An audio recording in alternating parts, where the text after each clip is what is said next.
get any bread. Just forget it. Let it go. Excuse me, I think you forgot my bread. Bread, $2 extra. $2, but everyone in front of me got free bread. You want bread? Yes, please. $3. No soup for you.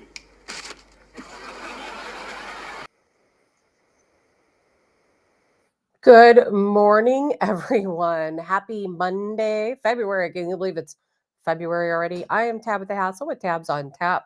Hope you guys all had a really good weekend. I had to play that little clip this morning. If you're just listening and not watching, it's the Seinfeld soup episode where George wants more bread and talking about, yep, this is how Trump is going to slap you with your tariffs just that fast. Obviously, we're going to be talking a little bit about tariffs today and so many other different things. There's so much to talk about. I feel like the news cycle is never ending, especially in Donald Trump's first few days in office. It is really amazing how far we have come in just a short amount of time. I knew things would be very impactful in the first few days. Never did I expect us to get so much done in those first couple of weeks in office. And some people are losing their minds over it. Good morning, Allison, Tammy, Jerry, Hoover, and Linda. Hope you guys all had a good weekend. We're going to have a beautiful weather day today. I don't know where you guys are or what your temperature is going to be here at my home. It's going to be 57. I mean, I feel like a summer day at 57, which is some very nice weather. Then I think we're going to have some storms tomorrow and Wednesday. I've heard that those storms could be severe. Of course, we're heading into severe weather season, of course. And, last year during tornado season, things never really got too crazy at my house. There was maybe one bad storm where we thought there actually was a tornado. As a matter of fact, it skipped right down the highway not too far from me, just a small one. But I'm terrified of tornadoes. So hopefully we won't have any during the show. Good morning, Kim. Again, lots to talk about this morning. Midland 75. Where in the world are you at? 70 in St. Louis. Well, you guys are just, I'm 70s. St. Louis is just, good morning, Tara, just about an hour and a half from me. And so it's crazy. You guys are going to be that much warmer there than here. And Allison says, loved getting outside this weekend. Me too, Allison. I went and took one day out. I usually once a month at least I have to take some time out to go do some shopping. So yesterday was that day. I went out, I picked up some more gardening supplies, did my grocery shopping. Usually things are crazy and I have to have groceries delivered or have somebody else do the shopping for me. I just don't have time. But yesterday I'm like, I'm taking some time out. I'm going to go to the store myself and look around because, for those of you who are as excited about gardening season as I am, it is time. We're going to talk about that more on Friday and maybe even a little bit throughout the week, but it is time. It is time to get your garden supplies ready. I have a small greenhouse. I ordered a new one yesterday. Nothing expensive, just I think it's like a 8 by 14 greenhouse because I keep expanding what I'm doing. And I would really like to build a permanent structure of a greenhouse, but I'm not there yet. Not there yet. Because if my garden doesn't work out for me this year, I might be finding a local farmer's market and just give it up altogether and go back to just planting tomatoes. But I'm going to do my best this year. But right now, as I said on Friday, we're only a couple weeks out. What maybe, depending on when our last date of frost is in this area. I'm in zone 6B. Our last date of frost here is supposed to be April 25th. So if you consider, a lot of people wait until Mother's Day, so we're kind of in that in between by a couple of weeks. And so you should, at this point, have all of your seeds started indoors, all of them. You should be getting everything ready, everything going for your transplantation soon enough. And let's see. Oh, Tammy Jerry in Tennessee. I wish I was in Tennessee. Well, just a little bit warmer there for me. I'll take it. And plus you guys have Reelfoot Lake, which is one of my favorite lakes. But anyway, I'm getting my gardening together. I'm going to get my seeds started. I have everything ready to go. Now, finding time to do that's going to be another story. Once I get everything planted, it'll be a little bit better. I've got these little I don't know what you want to call them. I think I don't even know where I bought them. Maybe Walmart. Here in town, we have a Walmart and we have a Rural King, and that's it. So it would have been one of those two places. But It's a little setup where it's wooden and it has two shelves, one on the bottom and one on the top, and a set of lights, just one set of lights. I put my little seed heating mats in those, one at the bottom, one at the top, and that's where I start my seeds. I have two of those, and then I just have some regular shelving units that I start my seeds on with some heating pads. I'll tell you, I learned one lesson, and the heating mats make all the difference for me when you're starting seeds. And I will never do it any other way. And last year, I know I used Jiffy seed starting mix, which, it's like $6 a bag, a little bit less than $6, and it was beyond perfect. So this year I bought a couple of other ones. I just want to try some different things. Good morning, Scott. El Magway and St. Charles got rated. Scott, I think we talked about that on Friday. They did get rated, and we're going to definitely be talking about deportations today. There's a lot of stuff we're going to talk about today. Tariffs, deportation. Today is the day of protest for illegals where they have decided I'm going to play a video for that in a minute. They are not going to shop anywhere in America. They are not going to buy American products. They are not going to go into work today. They're not going to go into any healthcare facilities today. They are staying home in a day of protest. Now, the way I see that is that just means that ICE will know they're home, be a little bit easier to arrest or detain people. And the situation, Scott, at El Magway is actually beyond interesting. And I think it proves a very good point in two different ways. And I can't remember if that happened early enough for us to talk about it on Friday, or if it didn't happen till later. Maybe I talked about it on Facebook. I don't recall. But I will tell you the situation that happened at El Magway in the St. Charles area is that they were raided. ICE was looking for someone with a criminal background. I don't know who. They arrested the manager, or I shouldn't say arrested, they detained the manager and two cooks. They took them downtown to the facility where they were interrogated. And at that time, the manager later on made a statement and talked about what exactly happened. And what I thought was interesting is two things. One, he said he's been in this country for, I think he said 25 years. Okay, so you're in this country for 25 years, and yet you're still illegal. And so to me, you've had enough time to become an American citizen. If you're here in this country, you're working. He's worked at El Magway, he said, I think all of those years. And, if you're here and you've had 24, 25 years working in America, you've been here long enough. You should have your citizenship. And then the other side will say, well, it's not easy. It can take a long time, and it does take longer than it should. It does cost more money than it should. And we need to reform our immigration process to fast track some of these people through the system. But I know people, and you probably do too, who have entered this country illegally and became American citizens. And it certainly did not take them 24, 25 years to do so. But nonetheless, the manager and the two cooks were released. If they found that they had no criminal background, yes, all three were here in our country illegally, but they let them go. They let them go. They had no criminal background because right now ICE is detaining people who have had a criminal background. I heard another restaurant that was locally, that was raided by ICE, and people were so upset about it. I'm like, if they raided your restaurant, if they raid your place of business, or whatever the situation might be, someone's home, well, guess what? They are there because somebody has a criminal background. That's why. They are not just coming in looking for people who are here illegally and wasting their time. And if you go onto the ICE and Immigration X page, it is a really fantastic resource because they will tell you how many arrests they've made that day, how many people they detained versus let go. And they've been averaging about 900 to 1,000 arrests every single day. And then I would say, let's say as an average, let's just say 900 arrests, 700 have been detained for deportation. And then the other, a couple hundred have been allowed to leave. And that's a nationwide figure because as we said last week, there are 25 ICE offices across the United States. Each ICE office is tasked with their goal is 75 arrests per day. So they're meeting or exceeding their daily goal.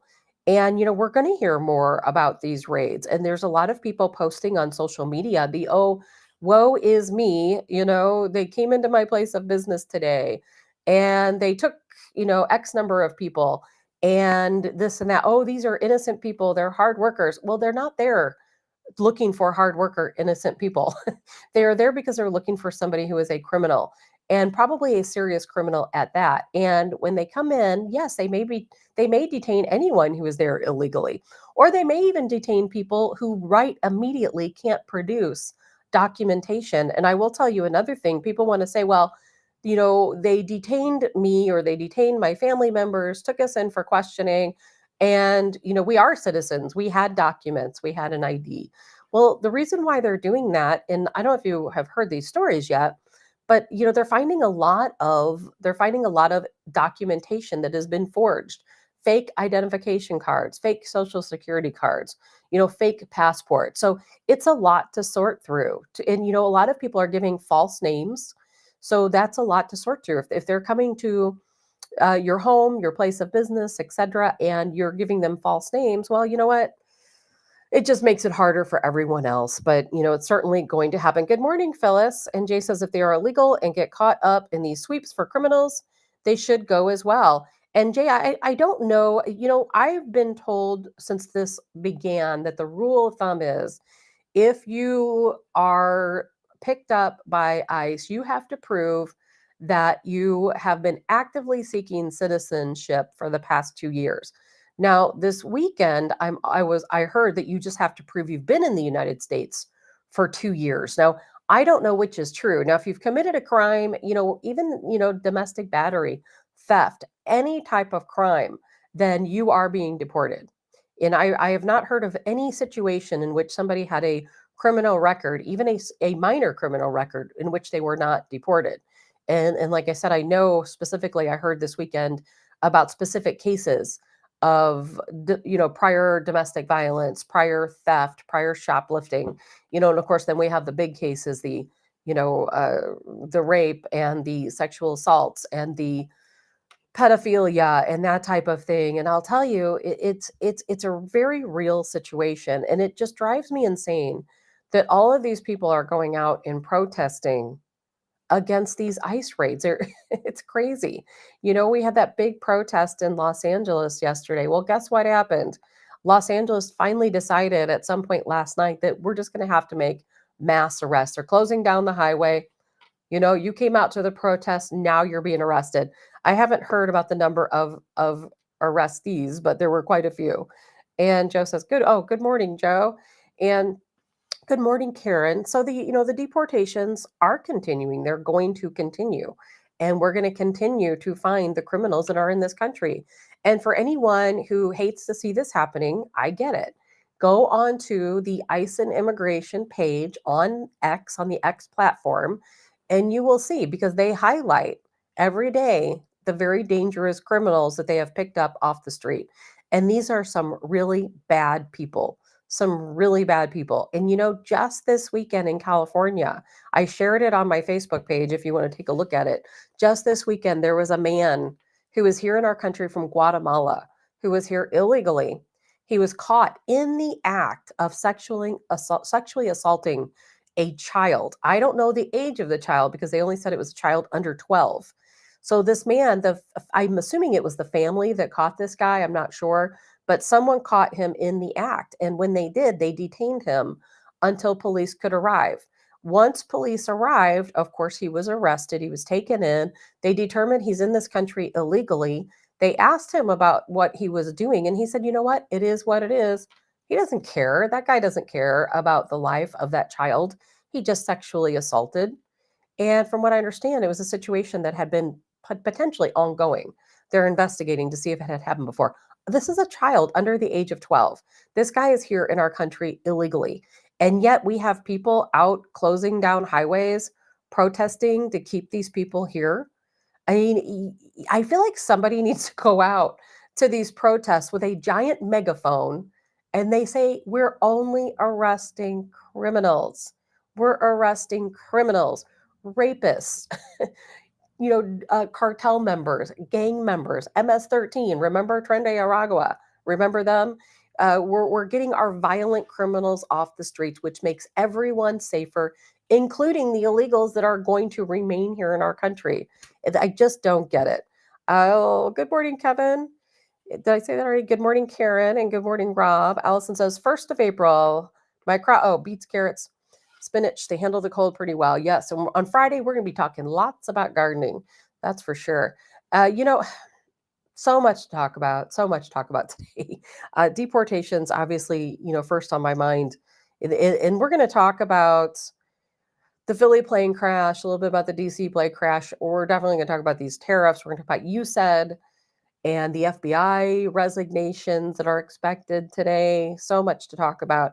Tammy, good morning, Tammy. They said they don't care. They love the crime. They must love the crime. People I know who are good conservative people, patriots, have been posting that they are very upset about these raids because they're like, oh, they're detaining people, they're questioning people, they are, picking people up off the street who are here illegally. And like I said, you know what? It's a long process. It's not going to be easy. It's going to be uncomfortable for some people. And through that uncomfortableness that we may have to go through, in the end, we're going to be a better country for it, a better country, because we need the criminals removed from this country. And as you know, we have 30,000 beds open in Guantanamo. Donald Trump thinking about opening up Alcatraz. Let's get these people off the streets. Good morning, Annette. And, today I think it's kind of interesting. As I said earlier, I'm going to play this video. This guy has 1.1 million followers, and he is leading the charge for illegals today to make sure they don't go into work, that they don't go shopping, they don't buy anything online, that they don't support America in any way. They don't support America in any way. So that's going to be today. So what will you see? Will we see Mexican restaurants close? I mean, after I show you this video, I'm going to ask why we focus so much on Mexican people, because that's not what this is about. This is not about Mexico at all, outside of the fact that it just happens to be our southern border is, in line with Mexico. Let's take a look. Now, this is in Spanish. I don't speak Spanish, but it is subtitled, so you can see what this guy here is saying in the closed captions. Que andan diciendo que el lunes 3 de febrero no vayamos a trabajar y que no compremos nada en las tiendas para que sientan el peso que tenemos los latinos. Pues les voy a decir una cosa, yo los lunes nunca voy a trabajar porque amanezco bien crudo.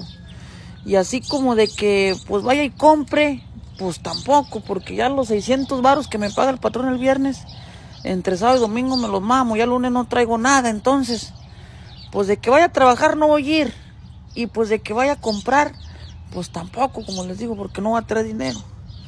Ando bien crudo. Maybe they should go through this guy's list of followers, and that's how they make their list of who they need to detain. 1.1 million followers. And yes, Kevin, Trump is doing what he was elected to do. And yes, the majority of Americans do support it. I know there are some liberals who actually support it. And it's so crazy to me to think that anyone, I don't care what side of the political fence you're on, that you don't support getting rid of criminals. But like I said, the problem is these people, they're all watching MSNBC and CNN and all of these propaganda news networks, and they see Trump as the bad guy. They see us who support deportations as the bad people. And not one time on these stations do they tell people they're only deporting criminals. They don't tell them that. These people have no idea what's going on. Stacy says, good morning, Stacy. Stacy says, I've been to Mexico twice. And when you go through the checkpoint, they randomly check people's luggage. I'm not offended, but they do that. If I went to Mexico and I was picked up, they probably, let's see, send me home if I didn't have the right paperwork. They'd probably put you in jail if you didn't have the right paperwork. Why should it be any different for someone that has come into this country illegally and doesn't have documentation? There's been lots of stories out there of people in Mexico who do not have documentation, who have no business being there, and you end up in a Mexican prison. Mexico is far, far, far more harsh on people who enter their country illegally than we are in the United States. So don't think that. Linda, let's see, too. Oh, too small for you to read the subtitles. Sorry, Linda. Basically, he was going around. He was saying the same thing that I said. This guy, he's like a social media influencer, very popular amongst folks in our country illegally.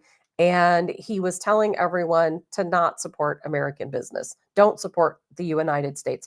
Don't go out and shop today. Stay home. Don't go into work. It's basically let America feel the pain of us not being here anymore. If we're not here anymore, these businesses are going to be closed and so on. And Allison Charles Marino, Senior Advisor of Homeland Security, reported that on February 1st, the El Paso intelligence sector said received information that the Mexican cartel leaders met and authorized using weaponized drones, explosives at the southern border on U.S. forces. Of course, we are at war with the cartel more so than we have ever been because, as you know, Donald Trump has designated the cartels as a terror organization. That's not been the case in the past. They are now an official terror organization, and that goes a long way because once you designate them an official terror organization, we can wage war on them. We can, we're setting the groundwork for an invasion of Mexico, for a war with Mexico. I don't want to see that happen. I don't want us to, wage war on Mexico, but we've got to do something about these cartels. And, I'm kind of in the middle between, I would like to work diplomatically with Mexico, but what is Mexico doing to get rid of these cartels to end? And now, if you listen to some of the statements of the Mexican president, and I apologize for not knowing her name, but she stated that they've made, I think, I don't know if she said 30 or 40,000 arrests like in the past year or something like that of cartel members. But the problem is I'm not going to read her statement. I posted it to Facebook. You can go back and read it if you want. And I agreed with a lot of what she stated, but what worries me is if in a perfect world, if everything she said was true about how they are fighting the cartels, they're doing their part, they don't want a war with America, we need to settle it diplomatically, blah, blah, blah. I would agree with that, except for that, I don't feel like they're doing enough against the cartels. I feel like the cartels have infiltrated the Mexican government. They kill police chiefs all the time. If you're in Mexico in law enforcement and you're trying to fight against the cartels, they're going to kill you. And so it makes me wonder if a lot of the police officers that are alive, if they somehow work with the cartels, you can look for yourself. You can go out and see countless videos of cartels, firing back and forth, killing police and so on. And it's a really, really crazy, terrible situation. And I'm starting to see videos, and you're going to start seeing them too, of people in Mexico saying, we welcome the United States to fight against the cartels because the cartels are killing more Mexicans by far than they are Americans.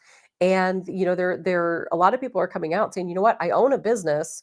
I can't make any money because the cartels come in and they extort me. I have to give them, X number of dollars out of my, weekly earnings to keep my business safe. Otherwise, they'll come in and they'll kill me and destroy my business. And so I really think that we have to come up with a solution, these cartels. And does that mean war, with Mexico? I hope not. That is the absolute last thing I would like to see. But, we're setting the stage for it. Mexico knows, that we're setting the stage for it. Deeming the cartels a terror organization gives us a little bit more leeway when it comes to fighting the cartels inside of Mexico, just like we fought ISIS inside of Syria, the Taliban inside of Afghanistan. That gives us a reason to go into another country to wage war on a terror group. Good morning, Elizabeth. Allison says it just takes one drone incident. Remember, the Mexican cartel has killed more Americans than any other terrorist group. I wouldn't be in Mexico right now vacationing if I were you. That's for sure. That's just a problem too. You look at the countless stories of Americans who have crossed the border, right there in Texas, and to buy drugs or to go get a medical procedure or something.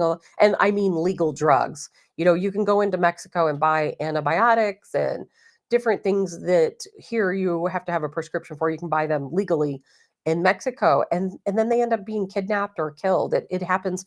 I read about one story every week, every 2 weeks, about an American going into Mexico and they're killed, by the cartels or other criminals. We hear stories about Americans going into Mexico and, committing some type of minor crime and ending up in a Mexican prison for a very long time. And Mexican prisons are very dangerous places. They're not like American prisons, or they're not really supervised very well. And so it's a very dangerous situation for Americans to be in. But I'll tell you, we got to get it together, and people need to start spreading the truth. I think a lot of what we're seeing is the problem is there's no truth being told. People aren't telling these people, hey, they're coming, ICE is coming after criminals. If you're not a criminal, if you've not committed a criminal act right now, you don't have anything to worry about. Now, it's debatable whether or not ICE will start just making random arrests of people who are here illegally. I've heard they've had checkpoints in California, checkpoints in Arizona, where if you come across them and you're not here illegally, you're picked up. But I'm not hearing if those people are actually deported or just questioned. That's the difference. And I know people are worried. I have a friend, I talked about it last week, who owns a couple of Mexican restaurants in the St. Louis area. And, some of their employees are certainly not here illegally, and their employees are scared. They don't want to come to work. They're scared they're going to get raided. And I wish that people would spread the message that, you know what? And the guy I know is spreading the correct message. Come into work.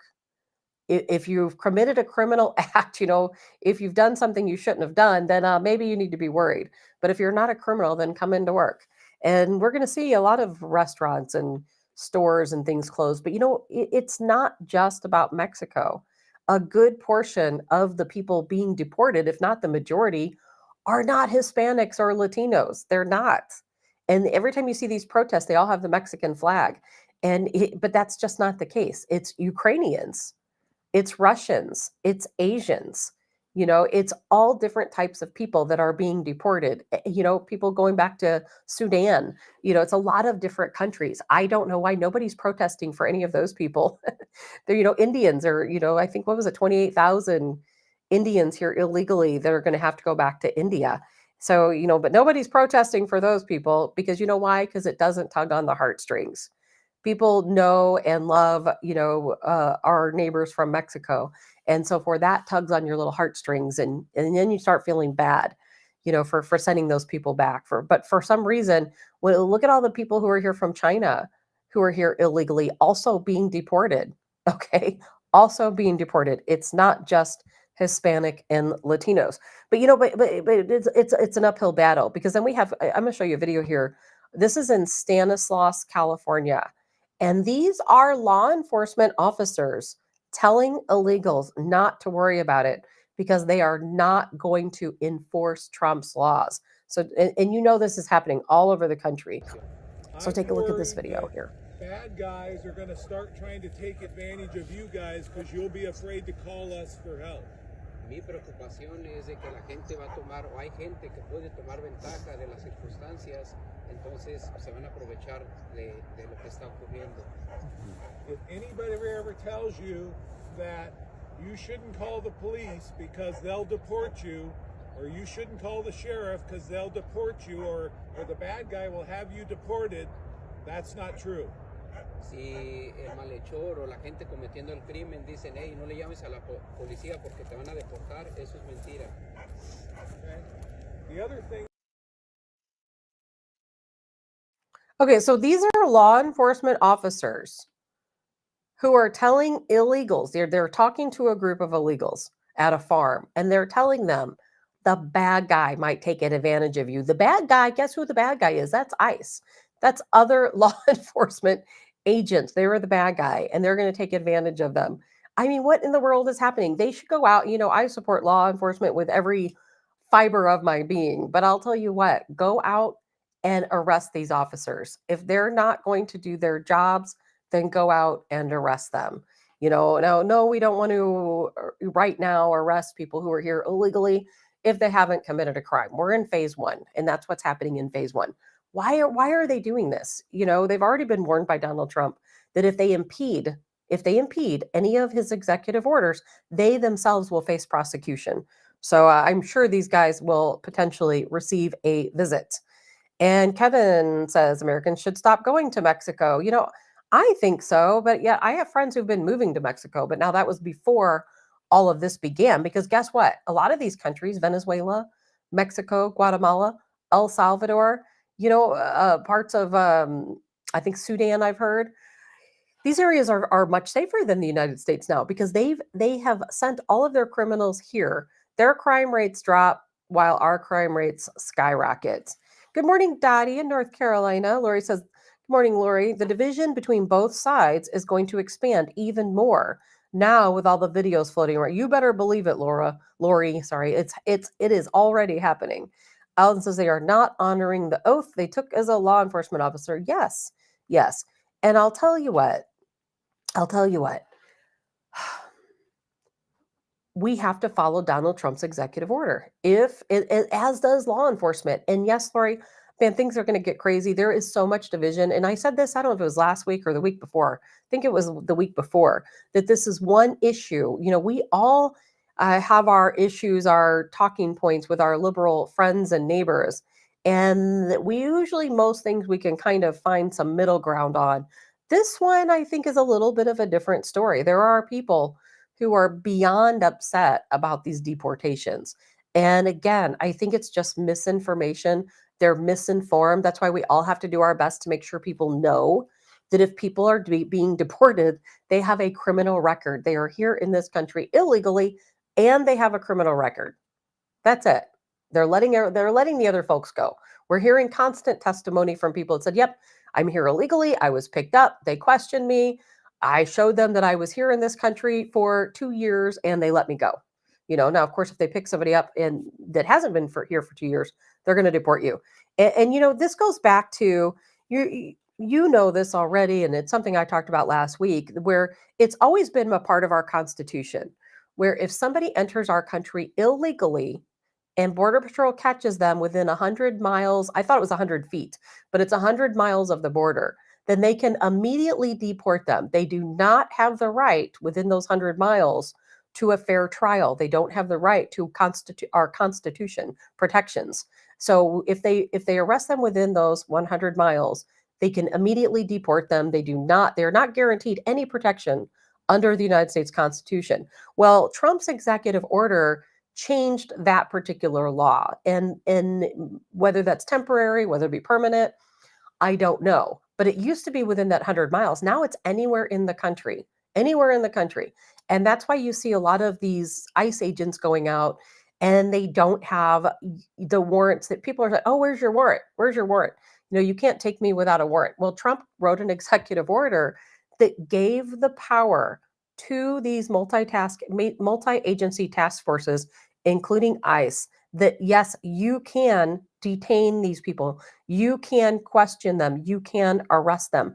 He has given that power to them, and that is his right to do as the president of the United States. So a lot of people have been talking about that, also about a lot of the red tape and the bureaucracy and the constitutional rights of people. If you're here in this country illegally, within those 100 miles, you didn't have any constitutional rights. Well, now if you're here in this country illegally for less than 2 years, you have no rights under the Constitution. That's what the executive order is all about. And Allison says they are not honoring the oath. Oh, I think I may have read that. You're absolutely correct. And Nancy, good morning, Nancy. So a lot going on with deportations. That's going to continue. That's not going to change. I think I saved this video because this was kind of funny, really. There was a guy on, he was on, I think it was on Instagram. I can't remember. And he was taunting ICE. And he said, oh, you're looking for me. Here I am. I'm in Houston. Come and get me. I think they went somewhere else to look for him and couldn't find him. And so ICE themselves made this video and they literally went and got this guy. And so as they're communicating with him, I'm almost positive it was either TikTok or Instagram. And he's saying, hey, come and get me. Here I am. I'm in Houston. And they're like, oh, look out your door because we're here. Let's see.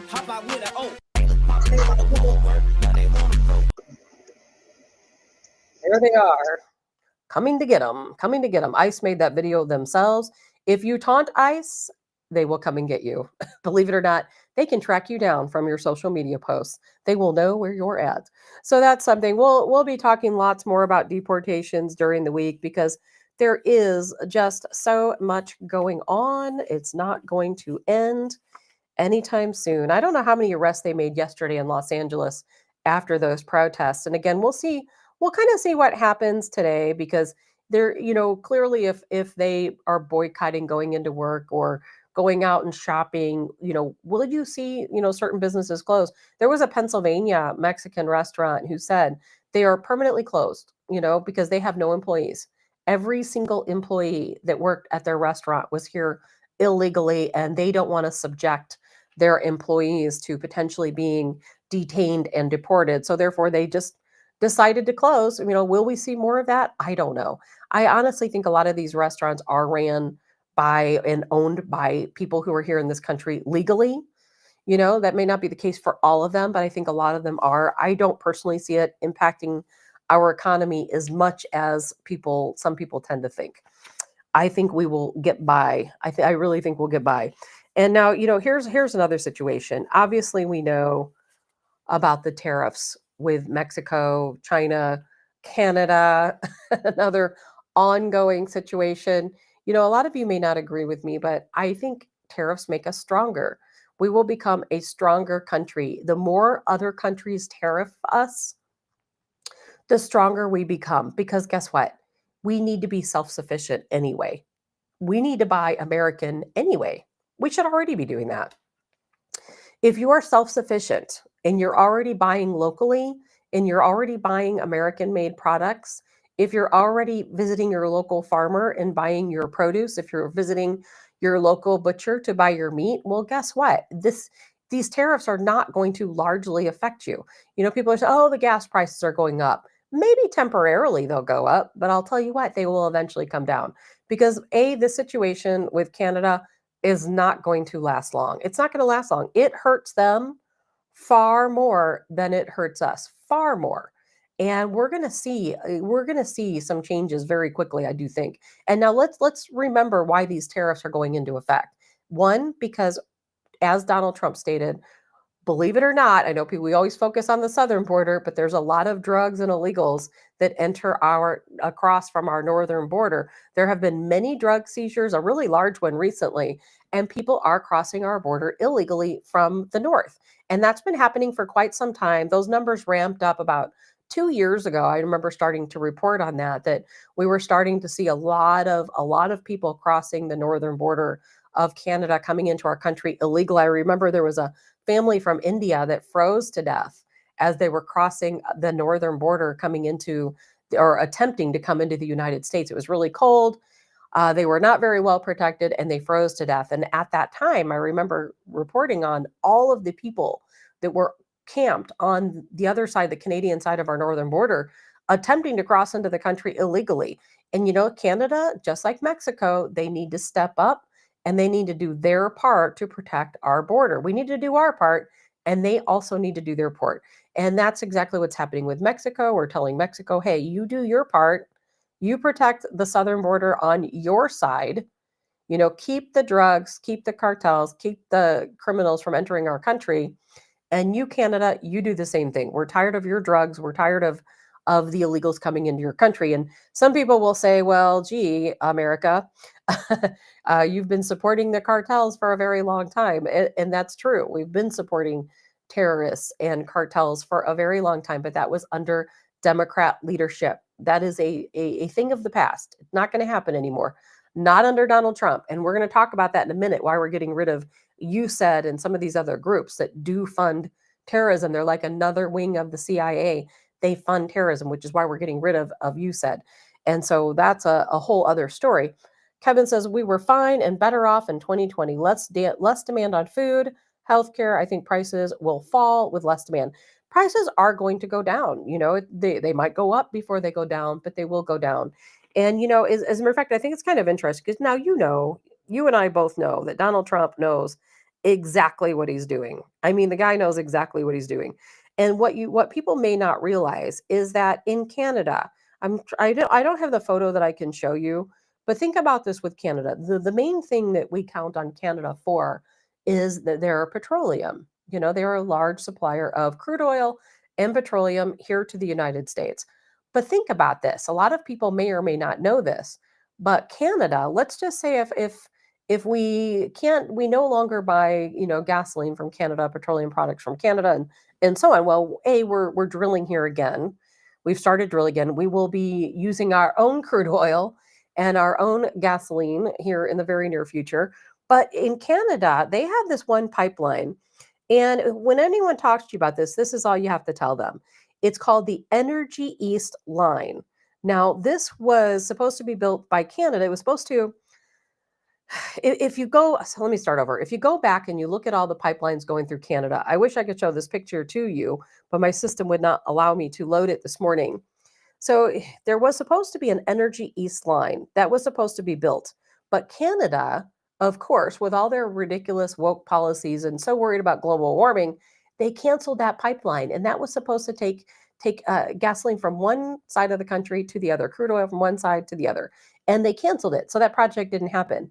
So for Canada, to get oil from the eastern part of the country to the western part of the country, they have a pipeline that loops down into the United States and goes back up. I'm looking at the pipeline right now, and it loops down around Lake Michigan, and it loops back up into Canada. And so without that pipeline, Canada cannot get oil from east to west. So they're going to have to work with us. They will have to work with us because otherwise, and Trump knew this going into the situation. Canada has no way of getting oil from the east to the west without going through the United States. Sorry, it took me a long way around to get those words out. And so therefore, we have the power over this situation. We have the power because we could easily say, hey, Canada, we're going to cut off your pipeline. We're just going to turn it off right there at the border. And then guess what? You're going to have to find another way to get your oil from one side of your country to another. So don't think that Donald Trump doesn't know what he's doing or what he's talking about. And, I was listening to somebody this morning, a video talking about exports and that type of thing. And they're like, oh, well, we won't have any avocados. Avocados are going to be a thing of the past. No more guacamole for Americans because it's all grown in Mexico. No, there are plenty of growers of avocados in this country, particularly, of course, in California. You can still get your avocados. And I'm hearing projected price jumps of maybe 25% on some items. I have a list of items. I can post those for you later. But, none of that should affect you. None of that should affect you. Because guess what? If you want to buy green peppers, if you want to buy onions, if you want to buy cauliflower or broccoli or any of these other items that are on this list, go to your local farmer. It's really that simple. Go to your local farmer. We don't have to purchase vegetables, fruits, and things that were brought in from Mexico. We just don't have to do it, or from Canada for that matter. Car parts, you know what? Coming from Canada, we don't have to do it. We just don't have to do it. There were two companies, as a matter of fact, in Canada who said that because of these tariffs, guess what? They're moving their plant to the United States. Two different companies. One is, let's see here. I know I have it written down here somewhere. Midday Squares and Flourish Pancakes. They both said 70% of their sales are in the United States. And rather than facing tariffs, they're going to move their operations into the United States. So that's a win for us there. And Jay says, tariffs are nothing new. They have been used and removed and reinstated. And Jay, that's exactly right. Tariffs are used to negotiate. So, and Donald Trump, he's a great negotiator. If there's anything you can say about him, he is a fantastic negotiator. And tariffs are used for negotiations. Yes, Canada, Mexico, we want you to secure our borders. And until you decide to do that, we're going to impose these tariffs on you. Again, 25% to Canada, 25 to Mexico, 10 to China. And you know what? I know that Trudeau's hitting back. I know Mexico is hitting back, but we will be perfectly fine. Perfectly fine. And I know people were very upset with me. Some people, not you guys. So there were people who were upset with me on Facebook because I made a post about Russia. And, tariffs make a country stronger. And look what happened to Russia. Russia is a stronger country because all of the sanctions, posed against it. Yeah, and I've told the story many times where Putin at one time said, of course, Russia being at one time a large consumer of Swiss cheese. Well, guess what? Europe sanctioned them and placed all these tariffs on Swiss cheese. So Putin said, you know what?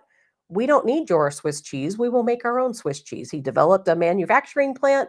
They make their own Swiss cheese. McDonald's decided, remember, whenever Russia and Ukraine first began their special operation, well, McDonald's pulled all their restaurants out of Russia. Russia said, okay, we'll make our own McDonald's.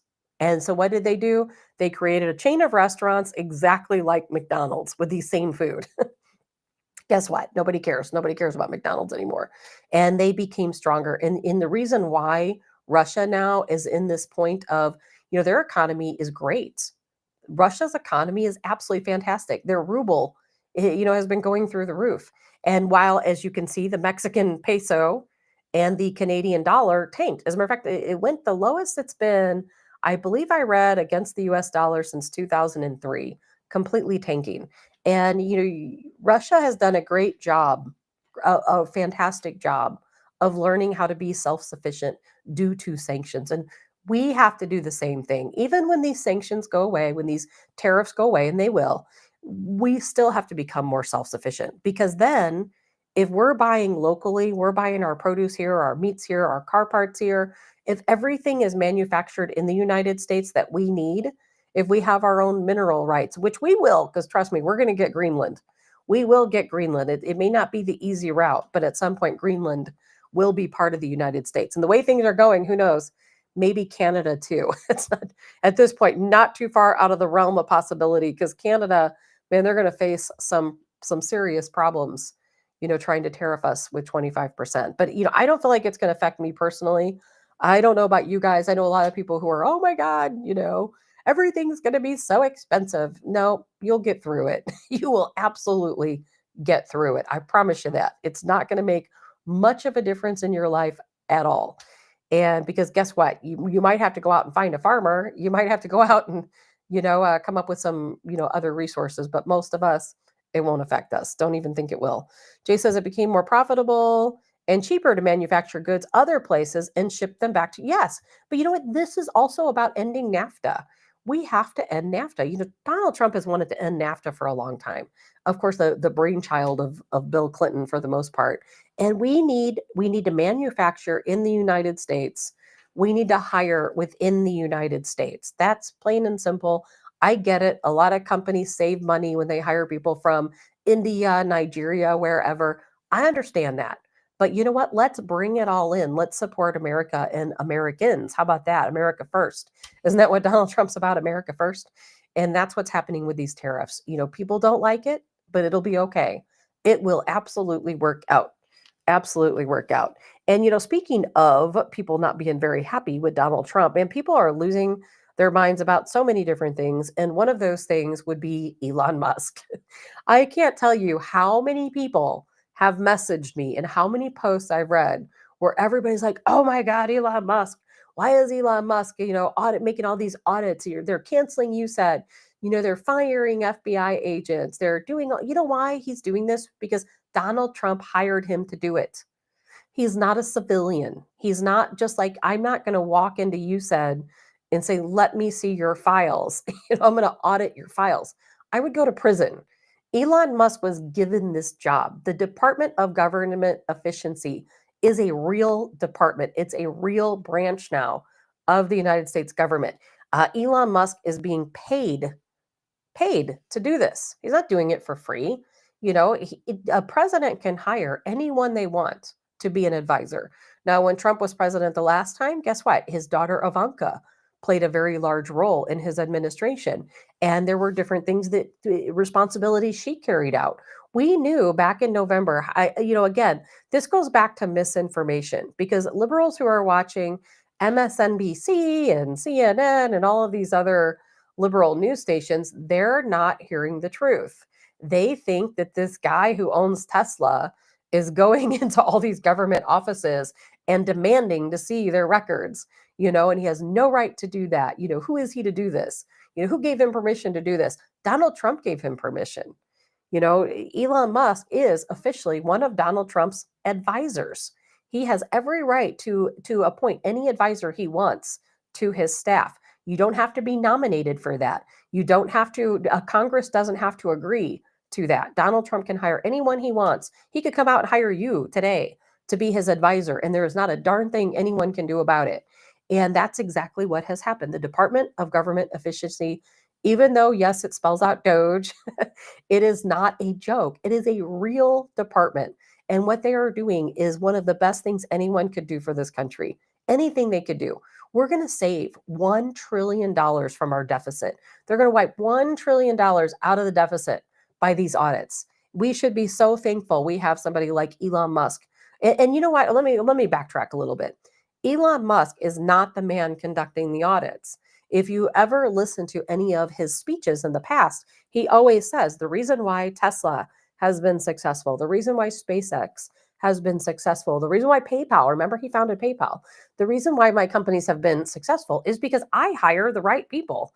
I hire people who are qualified and talented to run my businesses. He's not doing it. He hires people to do it. He has teams of auditors that are going through our files as they should. Thank God. Thank God for them. How is it that anyone can sit back and say, I don't want to save money. I don't want to cut out frivolous spending. Let's continue to send $50 million overseas for people to buy condoms, or let's continue to fund ISIS. So here we have Donald Trump conducting airstrikes against ISIS members, which is continuing, by the way. We talked about that on Friday. That is continuing. But yet, you said another government organization, they're going to continue to fund terrorism at the direction of the CIA. Where does that make sense? It doesn't. So that's why they're cutting out USAID, exactly for that reason. Because, people were arguing with me yesterday on social media. They said, oh, well, Elon Musk has no business going through these, conducting these audits. Donald Trump gave him permission to do so. It's his job. He is officially in a place of power to where, yes, he can conduct these audits. Thank God for him. The second thing that they were going on about was, getting rid of these FBI agents. The third thing, of course, was getting rid of USAID. And they were all saying, unilaterally, well, Congress has to approve the spending. How can they cut funding that Congress already approved? I will tell you how. And that's called USAID. Because let's start at the beginning. Obviously, as you know, I don't have to tell you anything. As you know, Congress is presented with a bill, right? We just went through this recently, didn't we? And that bill is about 1,500 pages long. And we know a spending bill. And we know what happens. We know that they just cram all this stuff in there that no one knows about. They give them about 72 hours to read 1,500 pages of material and to understand it all. And then they expect them to sign it, yes or no. And now finally we're starting to look at these bills. You yourself, by the way, under Elon Musk's D.O.G.E department, DOGE department, you're going to be able to go online any day you want, and you're going to be able to look at these spending bills. You're going to be able to look at all of the money your taxpayer dollars are going to, all the funds that you're supporting, and you're going to be able to go online and do that very simply. And that's a fantastic thing that we all always wanted. But Congress is signing off on these bills, and they have no idea what's in them, And then it goes down, and then USAID, they are the people who disperse the funds. So Congress, let's say, will say, okay, we're going to send $170 billion to Ukraine. Okay, well, then USAID gets together with the CIA, and the CIA says, okay, we have $177 billion designated for Ukraine. So let's take this $177 billion and we're going to give this much directly to Zelensky's, government. We're going to give this much to this program, this much to this program. It's up to them where they decide it goes. As a matter of fact, and the reason why I brought that up is because Zelensky, yes, exactly, Kevin, that's exactly where I'm going. Because Zelensky just gave a very long speech. For anyone who hasn't seen it, I will post that later on today. Since it wasn't in English, I'm not going to post it here. But he gave a very long speech about, hey, we were supposed to get 177 billion. That's in aid. That's how much the United States government gave us. But we only have 75 billion of it. Where'd the rest of it go? Zelensky says he doesn't know. I can guarantee you it went to fund, some type of terror activity and, things, losing money laundering and so on, kickbacks. And that's why that's why they're dismantling USAID. And we talked about this 2 weeks ago, how Trump was going to dismantle USAID and it had to be done. Think about it. Another example is Hamas. Under Obama, under Biden, the United States government, we funded Hamas. Now, under those presidencies, we gave the money directly to Hamas, or I should say, I'm sorry, I'm just all off today. Let's say to support the Palestinian people. They designated money to support the Palestinian people.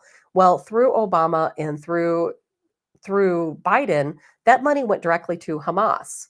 And Hamas used it for military actions, for terror attacks, for whatever they saw fit. They weren't dispersing it to the people, to the Palestinian people. Now, Donald Trump, on the other hand, that was through USAID. USAID chooses who that money goes to. USAID chose, we approved it, Congress approved it, the presidents approved the money going to Gaza. USAID we're going to give it to Hamas. Now, Donald Trump, of course, wins in 2016. He says, okay, we've got this much money allotted to go to Gaza, to the Palestinian area, but I'm not going to give it to Hamas.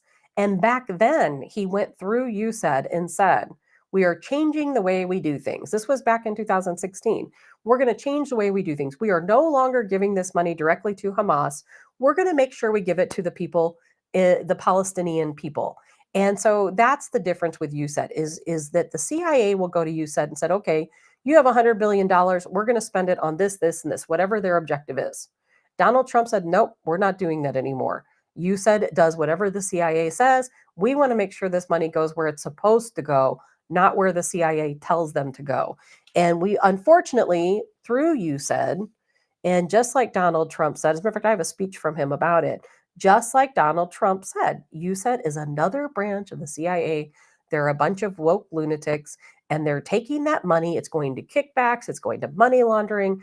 It's going to terror organizations. Yes, Congress approved these funds. USAID, through the CIA, decided to spend it on terrorism, drug cartels, illegal biolabs, by the way, illegal biolabs. A lot of the money that came from USAID that was supposed to fund Ukraine, as an example, ended up going through to fund these biolabs. And and it's kind of an interesting turn of events that just has taken place. I don't know why it's Monday. I can't talk today. And you guys have probably already heard this, but it has been uncovered. This is real. This is true news. That COVID was funded by USAID. The biolab that COVID was created in was funded by American money coming from USAID under, I think it was the Obama administration.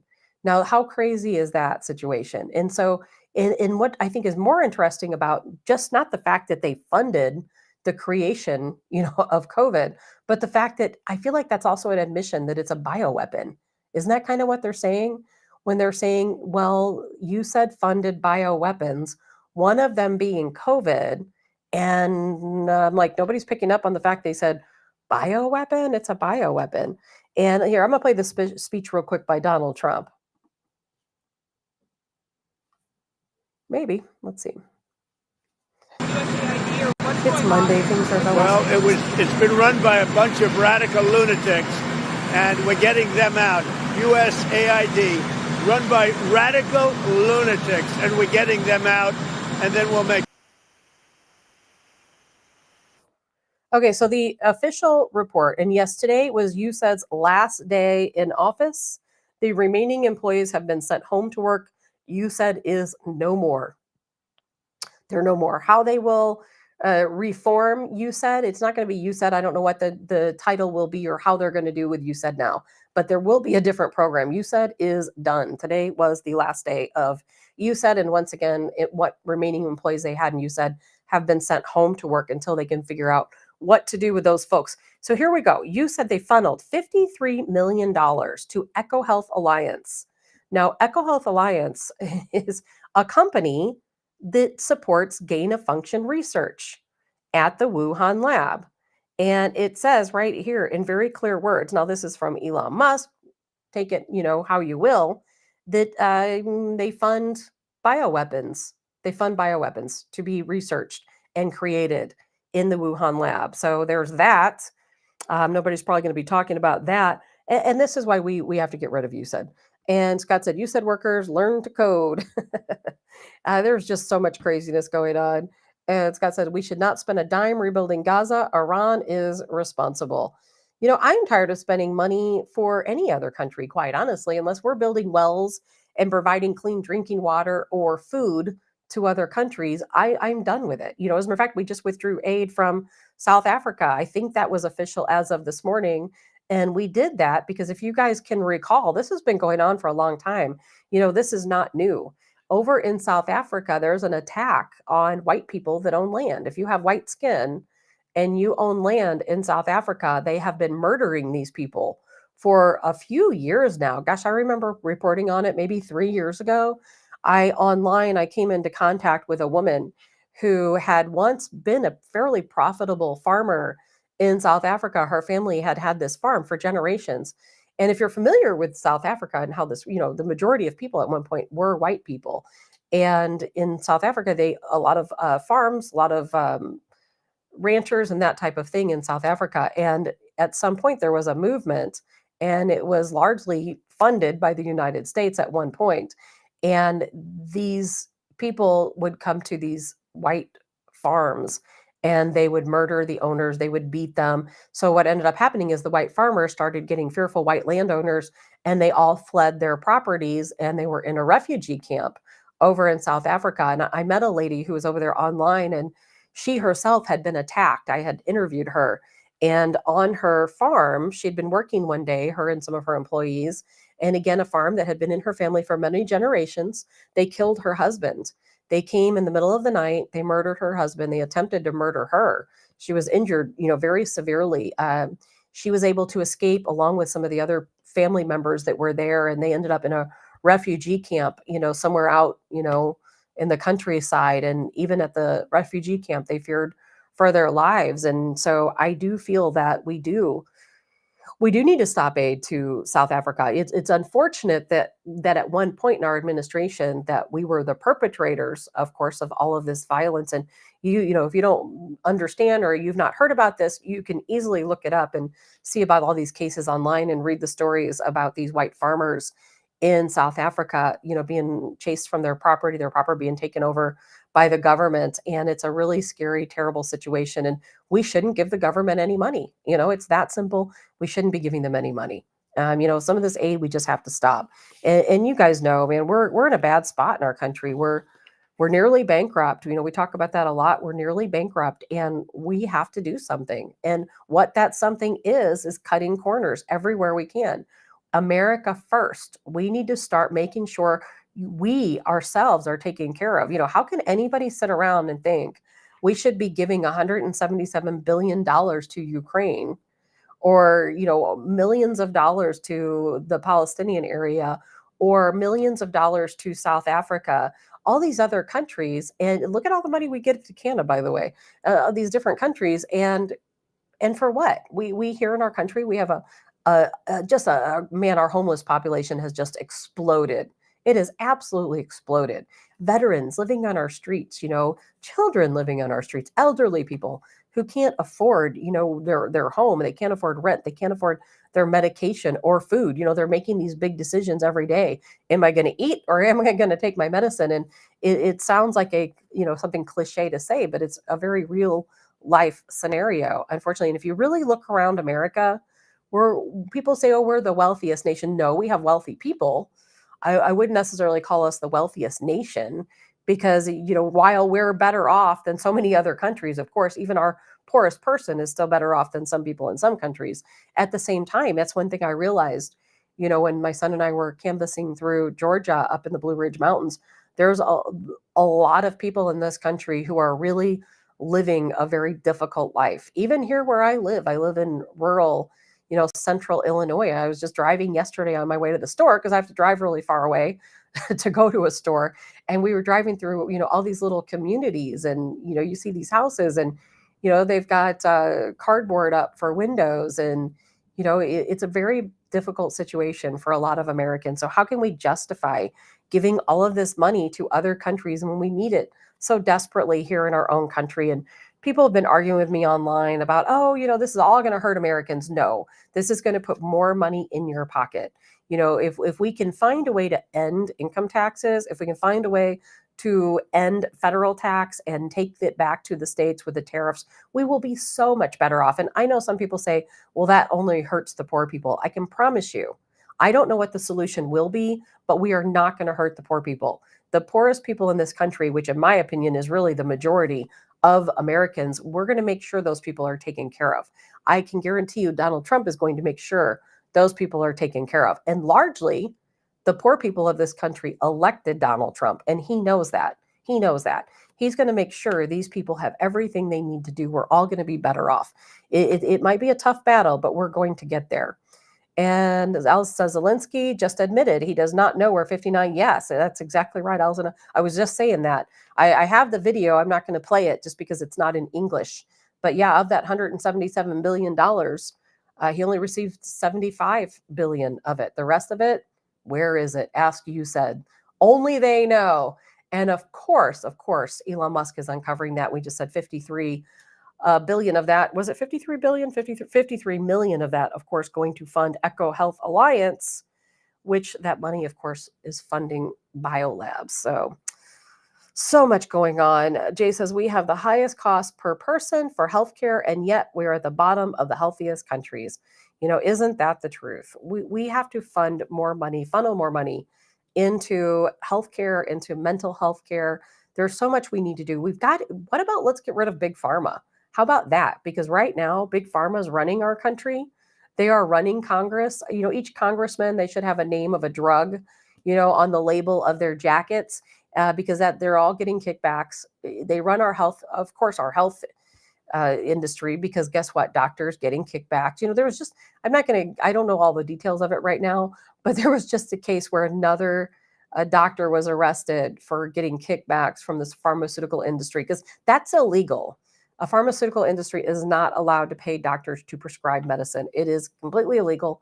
You're not supposed to do it, yet doctors continue to do it. They get kickbacks in the form of sometimes cash, vacations, cars, other luxury items in order to, that they prescribe certain types of medications. Pharmaceutical companies, they own our media. They really do. Everything you hear, if remember when COVID, the vaccine came out, didn't hear anything negative against that, did you? And trust me, I still remember the names of the folks on Fox National who just would not call out pharmaceutical companies over the vaccines. They can't.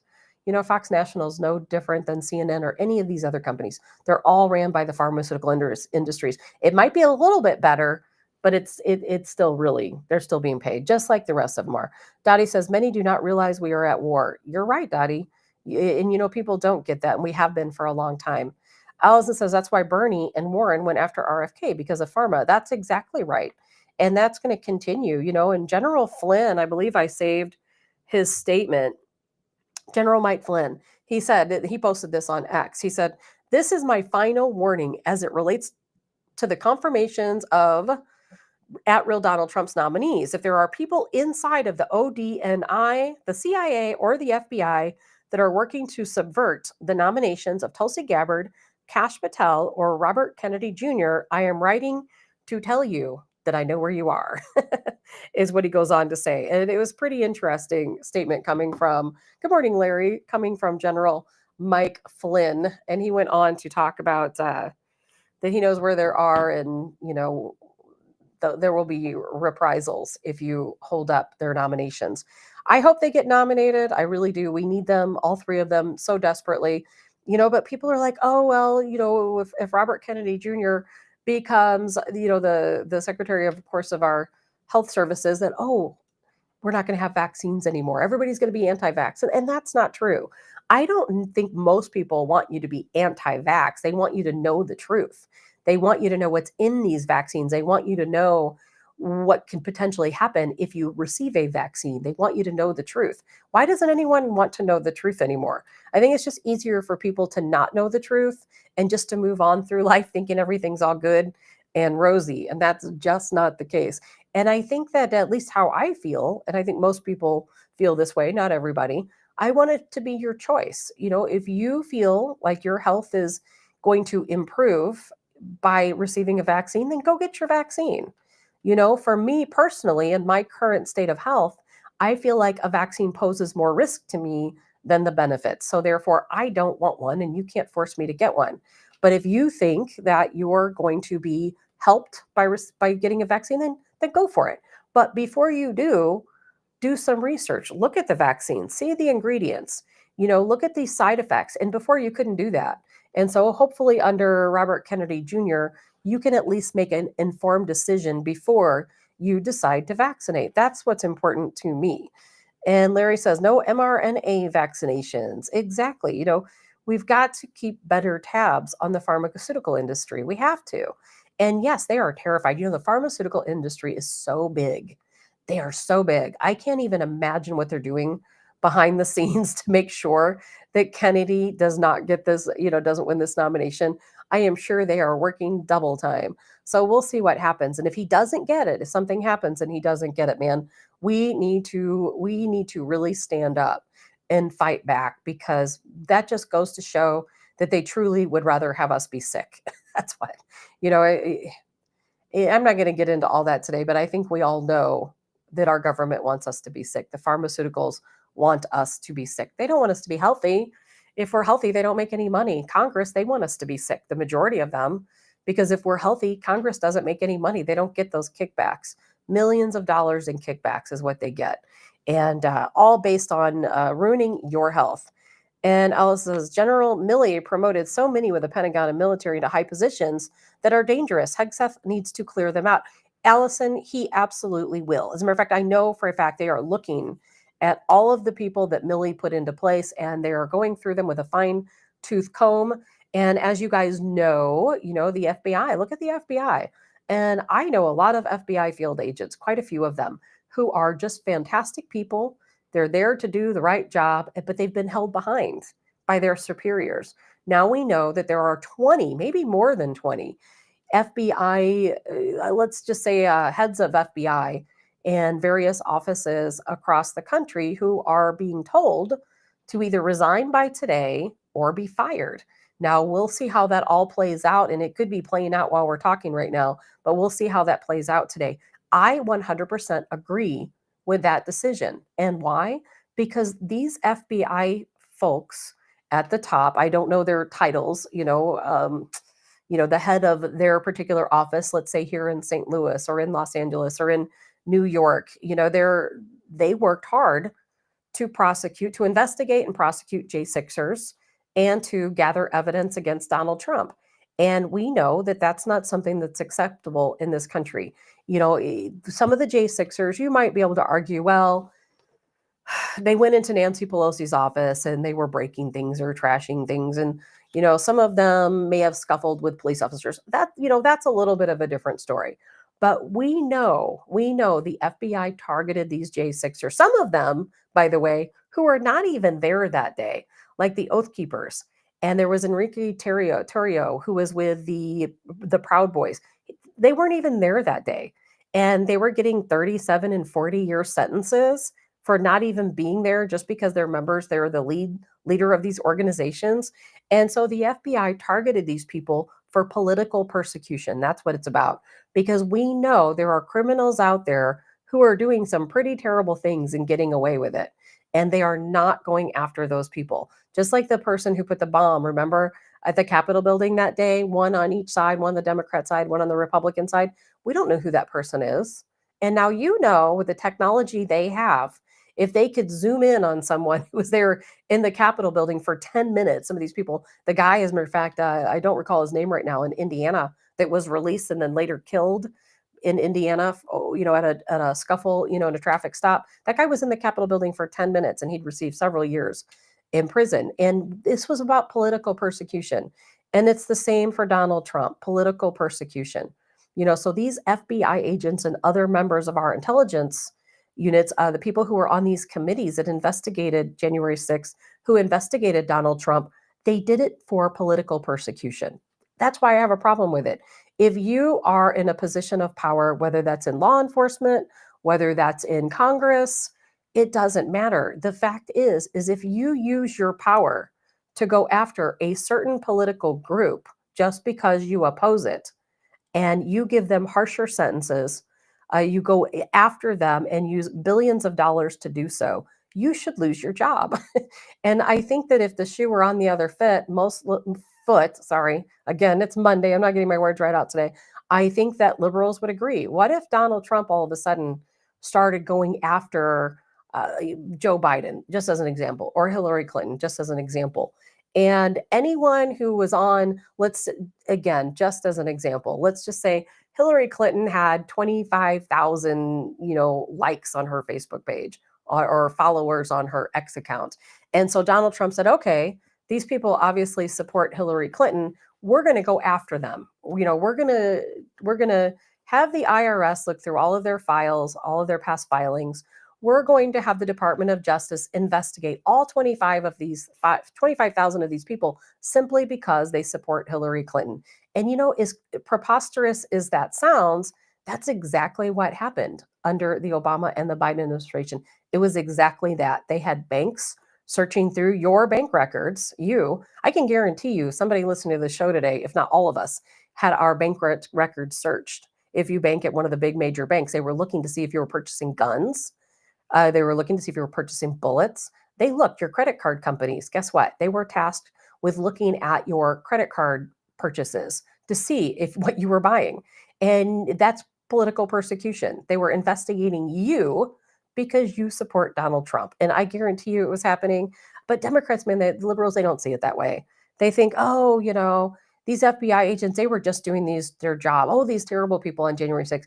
Man, people have attacked the Capitol building in far worse ways. It was bombed, remember? Several years ago, it was bombed by a liberal. And they didn't have these political persecutions back then. And, thank you, Lori. And Allison says J6 was completely orchestrated. Yes, of course it was. It was a setup. It was absolutely a setup.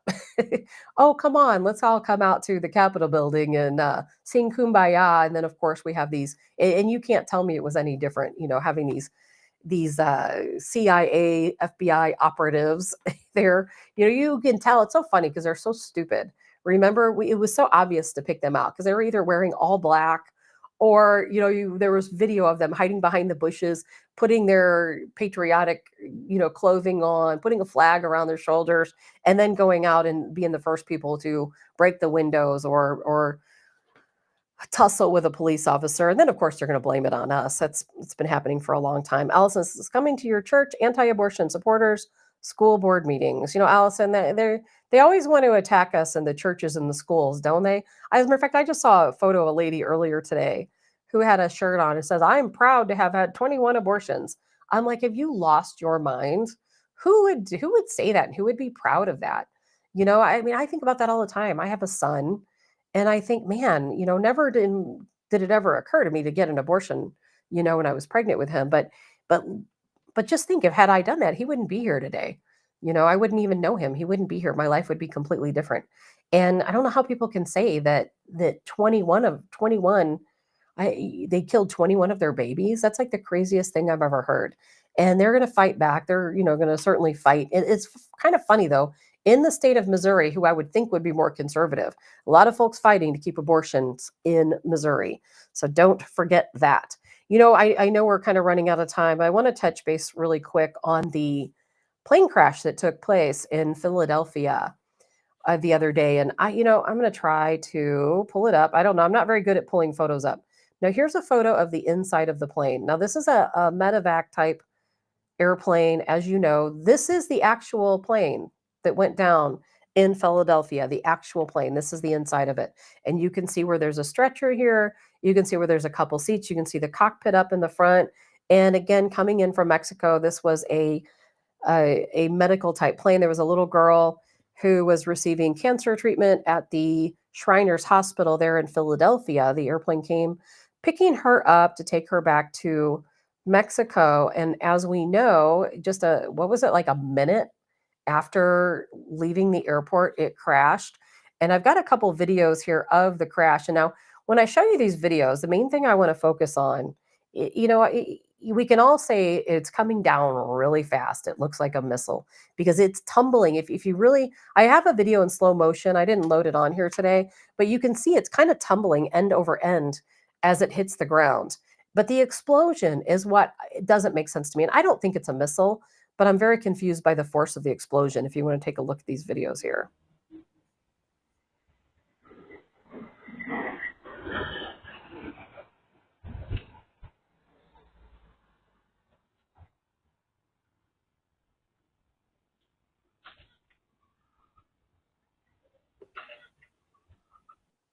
That's one of the videos. Now here's another one.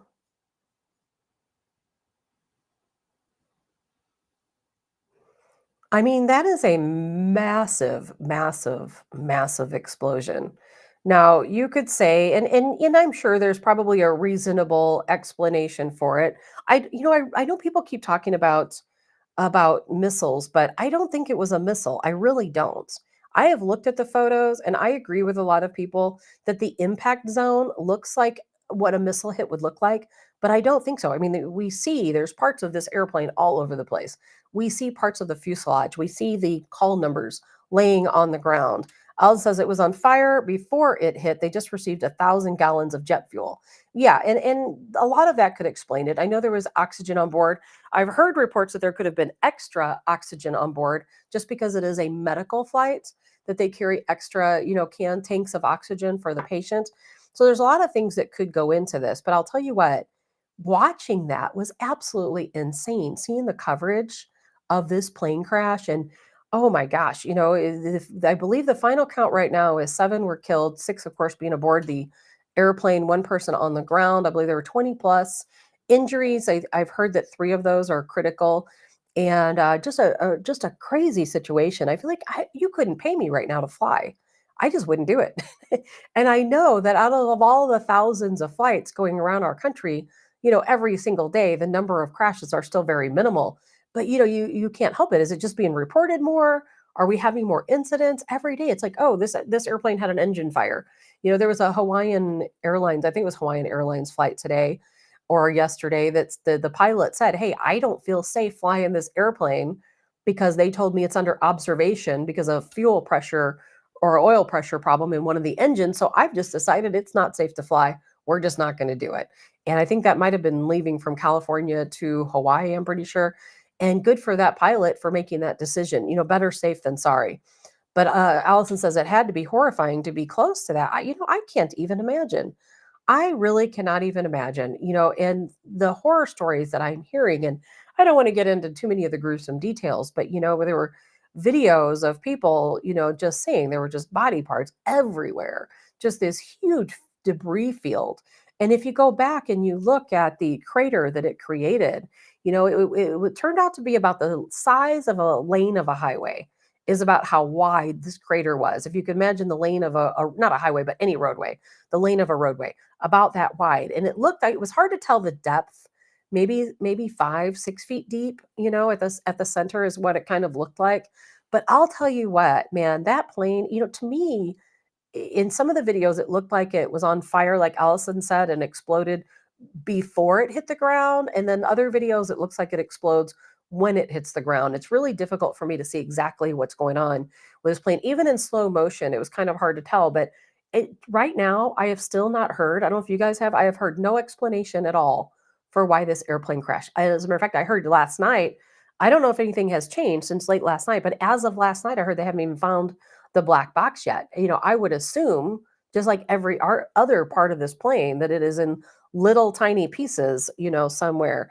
Lori says a conspiracy theorist in me is scared that some crazy people will build on these plane crashes and make them happen. I know, Lori, it doesn't sound crazy. It's actually a genuine threat from these various terror organizations who said that they are going to attack us using airplanes. So that's not crazy at all. We just don't know. What's going to happen. Terrorists are going to attack us in any way they can. And I absolutely do believe, as a matter of fact, when the DC plane crash with the helicopter happened, the American Airlines flight last week, the first thing I thought was that American Airlines flight must have been hijacked and the helicopter was taking it out of the sky over the Potomac, because it's so common, of a scenario to think that a terrorist is going to hijack an airplane. And we still don't know everything about that situation, and there's a lot of talk about the Rebecca Robach, she was the Lobach, sorry, Rebecca Lobach, who was the pilot of that helicopter. Now, They knew that she was the pilot from day one, from the very minute that that helicopter crashed. We know that Donald Trump knew she was the pilot that entire time. Now, I don't have anything to say about her personally. I don't know her. I don't have anything bad to say. I'm not going to say she was a DEI hire because I just don't know. She could have been a very qualified, skilled person. I don't have any ability to tell you otherwise. But what I will say is I think it is very interesting. Speaking of conspiracy theories, I think it's very interesting that they did not release her name until after they completely deleted all of her social media history. Then they released her name. And I thought that part was a little fishy to say the least. And of course, there's a lot of people who went out and found photos of her. And yes, Allison, she worked for the Biden administration, and I have no doubt that's exactly why they withheld her name until they could sort all the details out, get rid of her social media pages. And it's that kind of shady junk. It's that kind of shady stuff that makes me not trust our government. Even with Donald Trump in office, the guy can't control every single thing that happens. You just can't. And I'm still really wondering what that helicopter was doing. Why were they flying at that height? They weren't supposed to be over 200 feet in altitude, yet they were at 375 going into 400 when the crash occurred. And no one has explained that. No one's been able to give us an answer why they were flying at that altitude. And they'll probably never be able to. We'll just never know. And Joe, her family requested privacy. Yes, they did. And, I read the statement of her family, and, it was very touching. They lost a loved one, and that's why I'm not going to go and say she was a DEI hire. I do not know that. There's nothing that tells me that that's the case. And I respect the family's privacy, and I can't imagine what it's like to have lost their daughter. I really don't even know. It would obviously be horrific. But then we go back to this Philadelphia crash, which was probably one of the craziest things I've ever seen. And it just happened to be in an area where there were so many cameras between, people's ring cameras, between people who have vehicles with cameras in them, between business footage, surveillance. I mean, you just see everything. I've never seen anything like it. And of course, on social media, you're only going to see so much. But if you go over to Telegram, there are some videos on there that are really just wild. It kind of reminds me, I grew up in the Chicago area, and we had a crash there. I think it was a DC-10 back in the day, and it was the same thing. It was just this huge debris field across an area of highway. And I can remember being a kid, like watching this footage, thinking, oh my gosh, all these people were killed in this crash that had just taken off, from an airport there in Chicago and crashed. I will always remember that day that plane crashed, and thinking about it, that wasn't that far, really from the house. It was pretty crazy situation. And I can't even imagine what these people in Philadelphia are feeling and thinking. There was a video of a guy. I've never seen so many videos of any plane crash ever.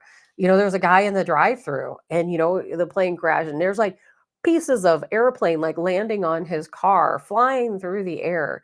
We have the guy in the restaurant who a piece of the plane flew through a window and hit him in the head, which is crazy. Obviously, most importantly, though, is that lives were lost in that crash. It will be interesting to find out exactly what took place, why that crash happened. And I think that's important information to know. But I am kind of surprised that I haven't heard much talk about it compared to the crash that we had in DC. I have not heard a lot of talk about this crash in Philadelphia. Obviously, everybody's talking about it, but I've not heard the same speculation as the other crash. It'll be interesting to see in the end how this happened. And there's a lot of flight data out there, conversations back and forth with the crew that I've listened to, and there's really just no indication of what went wrong. But boy, what a horrific situation. I feel like we just can't escape these natural disasters. Or are they natural? Are they not natural? But we just can't escape it. And I'm telling you, I wouldn't fly. For me personally, no offense to people out there who own airplanes or who fly regularly for business or, vacations or whichever. Not me. I'm going to be driving wherever I go. And there's something I'm looking into, and I'm going to look into it a little bit further. But I was reading something the other day, and I don't want to get too far into it because it might be just some crazy theory, but it was talking about our magnetosphere and some of the things that are happening right now in our atmosphere that could lead to additional plane crashes. And I'm not saying that's why we've had so many incidents lately, but it was kind of interesting, the correlation that I was reading in this paper was talking about how it does affect, the magnetosphere affects the equipment in the airplanes, as well as it affects the density of our air. And they were talking about how the density of our air right now could potentially coincide with some of the mechanical problems we're seeing on these different airplanes, with engines catching on fire, engines blowing out, and that type of thing. I don't know if it's true. Allison says she did not have that much training. Allison, is she the one that had, I'm guessing, the 500 hours of training? I don't know what I think about that. To me, 500 hours in a helicopter sounds like a lot, just because they make a lot of short flights in 500 hours versus a commercial airliner where, they're supposed to have, I think, like every airline's different. I think airlines like Allegiant, they only have to have 1,000 hours to fly Allegiant, something along those lines. And then I have a friend who flies for Delta. He said he had to have 10,000 hours before he could fly for Delta. So bigger airliners, I know they have a different flight, number of flight hours necessary to be able to fly. I don't know as much about helicopters or what is necessary for them, how many flight hours, but of course they make much shorter flights. So she's probably got a lot of landings and takeoffs under her belt. I don't know how 500 helicopter hours equates to, let's say, 10,000 hours flying a big jet. Something to think about. But anyway, I think that's about all I had to talk about today. One thing I wanted to kind of throw out there before we go is I saw it online, and I just have to mention it, is that JD Vance, we talk about all the accomplishments Trump has done. What about JD Vance? He is kind of stepping out there now. He's got a lot of ideas. Did you hear that he is trying to make Election Day a federal holiday? Now, wouldn't that be fantastic if Election Day becomes a federal holiday? I think that would be absolutely fantastic. Good for JD Vance for throwing that out there. I certainly hope that it happens. And I was going to get into Beyonce winning the best country album at the Grammys and Jaden Smith wearing a hat on his head, but no time for that today.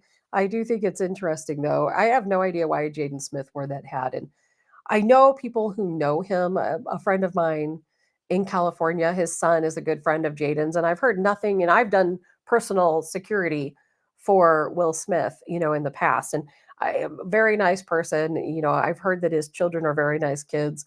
I just don't understand why he was wearing that hat that looked like a house. It makes no sense to me. I don't know if it's a fashion statement or if it's symbolism for something. I really have no idea, and I've not heard any explanation for it. But I thought it was very strange. Andrew says they say the average military helicopter pilot has an accident around 460 hours. Really? Oh my gosh, I hadn't heard that. I would be very worried if I was a helicopter pilot and I was reaching my 500-hour mark. Let's see. Andrew says Election Day holiday is good. Oh yeah, they canceled. I've heard, and I'm not, again, cannot confirm this, but I believe Gay Pride Month has been canceled. But that they are planning potentially to make Election Day a holiday, which they absolutely should. That would be so fantastic of a national holiday. And Beyonce, she's on her own. I don't know what to say about that. Should she have won? Should she have won for the best country album? I don't know. A lot of debate about that, I'm sure too. And it's hard for me to even debate that because I don't have time to listen to music. B, I don't really like country music. I like the really old school country music. My grandfather listened to the really old Hank Williams Sr. That type of stuff. I don't know the first thing about new country music. I don't listen to it, and it just seems so repetitive. And now so many of the big country singers are diehard liberals who would like to end us. Even makes me more not want to listen to it. But, I think it'll be interesting to see what everyone has to say about that later today, since of course the awards just taking place, the Grammy Awards, that is. Pretty interesting stuff. But anyway, that's all I had to talk about today. Lots more to talk about this week. I don't know yet. I have a crazy busy work week, so I am going to have to get back to everyone. I'll be posting some updates on my social media page. There may be a day or two this week I'm not going to be able to do a show, at least in the morning. Maybe I can work out a plan to do a show in the afternoon because I work in anti-piracy, as you guys all know by now. And I have some very, very big films coming up that I have to work on that I just cannot, and I can't tell you what they are. But if you're thinking about what big films are coming out, you might be able to guess. So very, very busy week for me. So we're going to work it out. I'm going to talk to Colonel Joe Adams. I am 100% positive I will not have a show on Wednesday because, again, I'm working on a big film on Wednesday. but we will figure it out. I'll get something posted. If anything, maybe we can just do an afternoon show or an evening show. We'll sort it out. But either way, I hope you guys have a really good day. I will look forward to talking to you soon. And again, I'm Tabitha Hassell with Tabs on Tap.